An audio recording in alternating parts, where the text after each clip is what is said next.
O Didier Raoult, lembra na CPI da Covid? O DJ Raoult, esse cara aí, né? É o guru da cloroquina. Andou alterando dados de pacientes num estudo. Uma fraude científica, né? Ou não? Vamos ouvir a Sofia.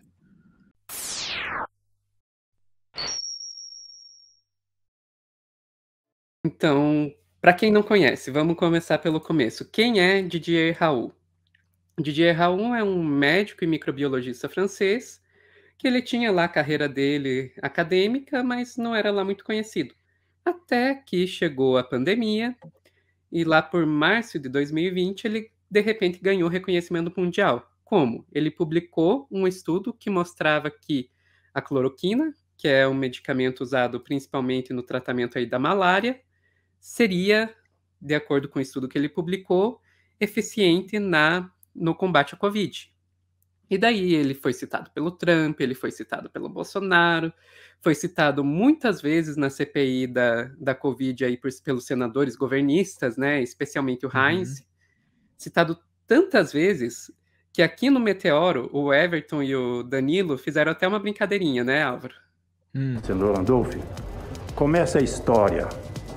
Esse Didier Raoult, cientista francês, aqui eu tenho Didier Raoult, outro renomado cientista. Mas quando pega Didier Raoult, você nem sabe quem é Didier Raoult. Foi de um cientista francês, Didier Raoult, cientista. Aqui, doutor Didier Raoult. E cito de novo ele. Estou ali falando em Didier Raoult e também Didier Raoult. E para finalizar, sobre o tratamento precoce, Didier Raoult.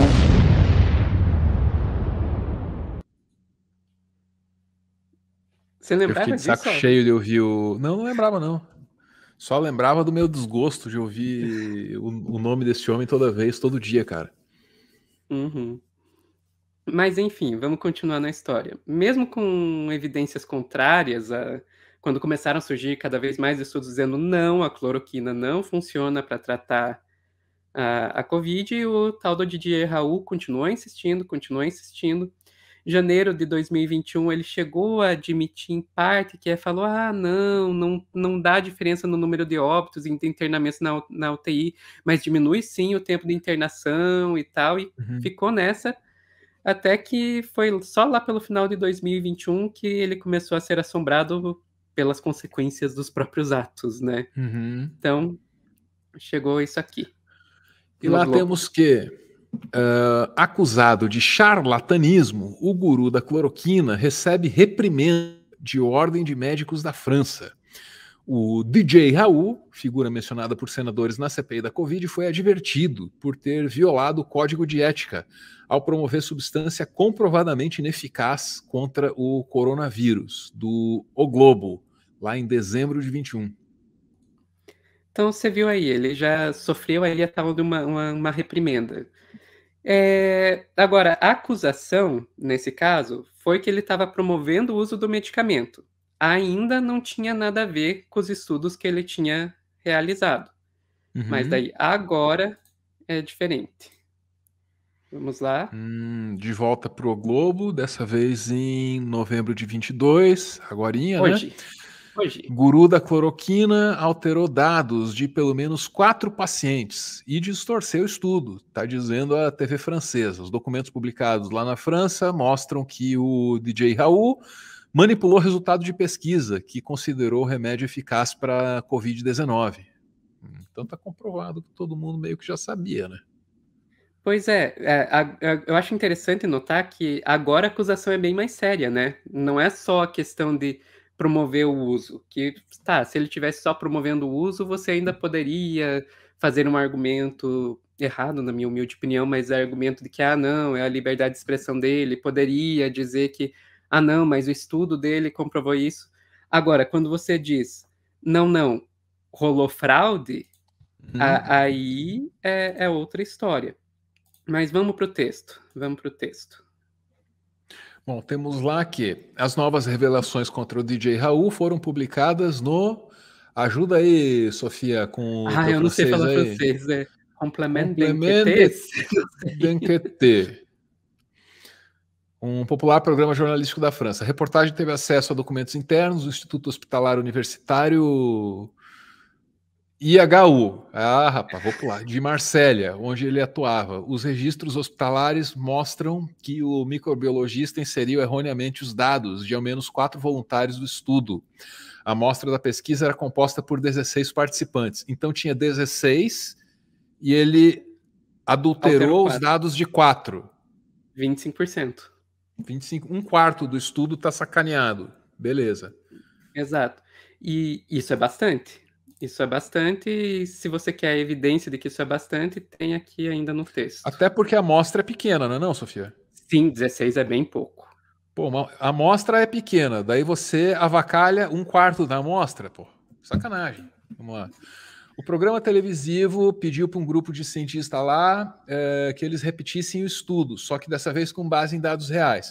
E aí o resultado não permitiu afirmar que o tratamento com a hidroxicloroquina é eficaz. A conclusão difere completamente daquela que foi encontrada por Raul nos primeiros meses de pandemia. Daí eu já tiro outra coisa, né? Que é um estudozinho meio mequetrefe, porque um estudo feito a pedido de uma emissora de TV para uma reportagem não pode ser uma coisa muito grande, muito complexa, né? Que o tempo do jornalismo não é o tempo da ciência, não, Sofia. Tá esquisito isso aí. Não, sim, e você tem toda a razão. A questão é que o próprio estudo original já era um estudo meio mequetrefe, como você disse, porque, de fato, como você mesmo notou, 16 não é o suficiente para você tirar uma conclusão. Longe disso.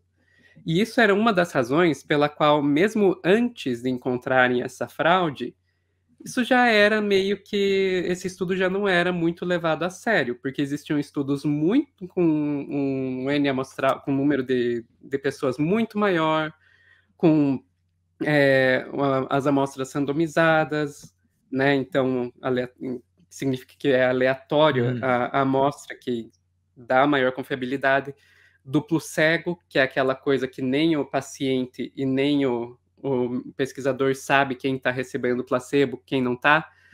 Todas essas questões já faziam com que outros estudos, que daí diziam, olha, a hidroxicloroquina não é eficaz, já fosse levado mais a sério do que esse estudo do Raul. Agora, a questão é, para quem queria acreditar na cloroquina, o estudo do Didier Raoult era o suficiente, por isso que a gente via o Heinz repetindo isso tantas vezes. Agora, a gente vê que não apenas o estudo não era bom, isso a gente já sabia antes, como a gente vê que, além de não ser bom, ele ainda era fraudado. Caramba, né? Eu não consigo deixar de notar semelhanças entre esse cara e o Andrew Wakefield, que, para quem não sabe, é o pai do movimento antivacina. A gente pesquisou essa história para o livro lá atrás, quando estava olhando assim para essas teorias conspiratórias, né, que estavam norteando as políticas públicas ali no começo do governo Bolsonaro, e ficou na dúvida, Sofia, se metia no livro ou não o movimento antivacina, porque ainda não tinha rolado a pandemia e tal, né? Eu era contra, a Ana era a favor, acabou que a Ana estava certa. E aí, ao pesquisar essa história, você descobre assim a maneira como esses caras fazem ciência, sabe? Esse Andrew Wakefield, para quem não sabe, além de forjar resultados, ele pegou amostras, tão caricato que parece mentira, mas é verdade. Pegou amostras de sangue de crianças no aniversário do filhinho dele. Então ele dava lá 5 libras pro moleque, falava, deixa o titio dar uma picadinha no braço aí, tal. Daí tirava o sangue lá e com aquilo ele veio com aquela história, pelo amor de Deus. Não vou nem repetir, de que vacina fazia mal para criança. Não vou ficar entrando em detalhes também para não alimentar. E aí com isso o cara deu assim colaborações muito significativas, muito intensas para pólio comer solta, né?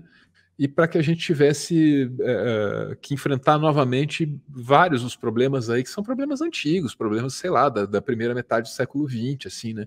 Então tudo isso é muito, muito, muito triste, né? E aí quando você tem uma outra oportunidade de reparar, assim, a fragilidade do estudo, né? Eu só fico muito preocupado, sabe, com a etiqueta de qualidade que a palavra ciência representa, sabe, Sofia? Sendo colado assim em qualquer tipo de avacalhação feita para enganar otário, né?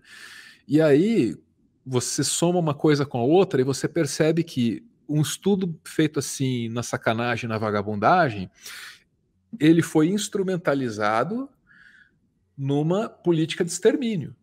dentro do Brasil, Sim, porque é isso que rolou sim, aqui, foi uma política exatamente. deliberada de extermínio. Quando você fala, o governo Bolsonaro enfrentou a pandemia pela estratégia da imunidade de rebanho por contágio, o que você está me dizendo é, o governo Bolsonaro preferiu contaminar geral para deixar morrer geral, para a economia seguir seu curso e a vida voltar ao normal o mais brevemente possível, né? E esse estudo, esse sujeito, é parte disso, é um instrumento fundamental disso, né? Sabe, a minha alma punitivista fica em chamas nessa hora. Eu quero ver prisão, eu quero ver sangue. Pô, pelo amor de Deus, que é isso? Sim, é exatamente, Álvaro. É bem essa questão que eu estava pensando aqui, que como que alterar os dados de 4 pessoas, o tamanho da consequência que isso teve, não só no Brasil como no mundo, né? Porque a gente está olhando aqui pela perspectiva do Brasil, mas não foi só o Brasil que entrou nessa onda Não, da longe disso. cloroquina. Então, quanta gente que, sim, inclusive morreu por causa disso aí.